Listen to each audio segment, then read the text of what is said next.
আসসালামু আলাইকুম গাইস, আশা করি আপনারা সবাই অনেক বেশি ভালো আছেন। তো আমি রাস্তার পরে দাঁড়িয়েছি ব্লগের ইন্ট্রো দেওয়ার জন্য, যেটা main part of the blog. তো ওদিকে দেখতেই পাচ্ছেন আমার ভাইকে, আমার ভাই আমাকে ছাড়া কিছুই বোঝে না। তো আমার ভাইকেও নিয়ে এসেছি আমার সাথে। আর এদিকে আমি বলছিলাম যে এত গরম, আকাশে কত পরিমাণ রোদ, কীভাবে যে মানুষজন কাজ করে বুঝি না।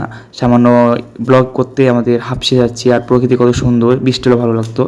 আর দেখতে পাচ্ছেন আমার চোখে ঘুম, অটো রাস্তা থেকে ঘুমিয়ে গেছিলাম, সারা রাত ঘুমাইনি, ব্লগ এডিট করছিলাম এই জন্য। এদিকে আমার ভাই আবারও চলে এসেছে আমার কাছে। আমার ভাই আমাকে ছাড়া কিছুই বোঝে না, ছোটো মানুষ তো ওদের কিছু বোঝে না। আর এদিকে আপনাদেরকে ভাই দিচ্ছিল আমার ভাই। আর আমরা এসেছি বর্তমানে, এখন আছি কাকন যাওয়ার পথে, লাল দিঘি পারে। আর দিকে মানে আমার মা মানে বড় মানুষ তো, তারা একটু বেশি বুঝে। আমরা একটু আগে চলে গেছিলাম, তো পরে ব্যাক আসি, পিছনে যাই।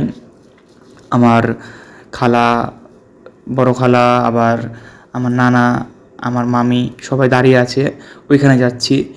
আর আমি দেখি আমার সেটআপের ব্যাগ নিয়ে একটু হাত করছি, ইশারা করছি। আবার আমার আম্মু কল দিচ্ছে আমার খালাদের। এদিকে আমার খালারাও চলে এসেছে, দেখতে পাচ্ছেন সামনে যে অটো, এই অটোর জন্য তখন অপেক্ষা করতে লেগে আমরা ভুলভাল রাস্তায় চলে গিয়েছিলাম, একটু সামনে চলে গেছিলাম। আমাদের সামনে যাওয়ার কোনো দরকার ছিল না বা প্রয়োজন ছিল না, কিন্তু কি করার, মেয়ে মানুষ তো বেশি একটু বুঝে, তার উপরে যদি হয় মা, আর কি বলবো। আর এদিকে দেখতে পাচ্ছেন আমাদের বাংলাদেশ কতটা সুন্দর, তাই প্রকৃতি দেখলে বোঝা যায়, যদি না দেখলে হয়তো বোঝা যেত না বাংলাদেশ এতটা সুন্দর। তো আপনারা ভিউটা এনজয় করতে থাকেন।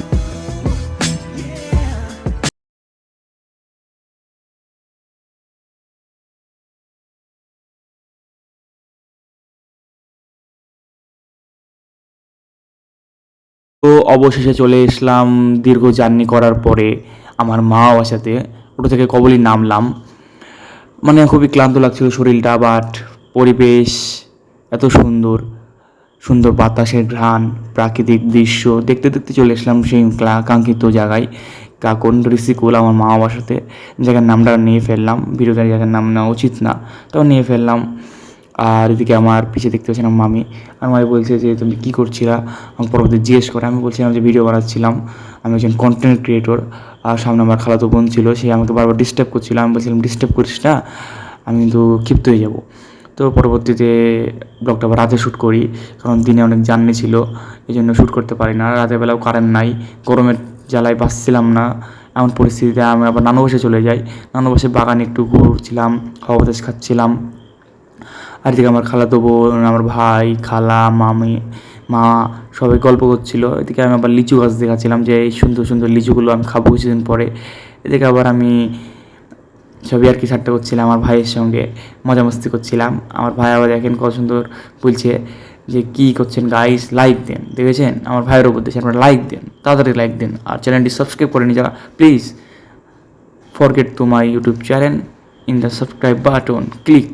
আমার খালাতো বোন আমাকে আম গিফট করলো, আমি আবার আমটা খেয়ে টেস্ট করছি যে আমটা কেমন হবে। দেখছি না, আমটা বেটার, টক ঝাল মিষ্টি, খেতে খুব টেস্টি। আবার আপনারা কেউ তাকিয়েন না, আমার পেট খারাপ হতে পারে, চাইলে ইনবক্সে চাইতে পারেন। আমি বলবো কেন, আমি খাবো না, তুই খাবি, তুই বল। তো গাইস, আজকের ব্লগ 2 কেমন লাগলো? এই একটা ফার্স্ট আমার ট্যুরিং ব্লগ ছিল, কাকন গেছিলাম, পরে কাকন থেকে আমার মানে বড় মামার বাসায় গেলাম 14 বছর পর, সেখান থেকে আবার এসেছি আমার নানু বাসায়। তো আপনাদের কাছে ব্লগটা কেমন লাগলো তো অবশ্যই কমেন্টে জানান। আর আজকে জুম্মার দিন, একটু নামাজ পড়তে যাবো, তো এই জন্য ব্লগটা আগে এন্ডিং করে দিচ্ছি। তো ব্লগ 2 যদি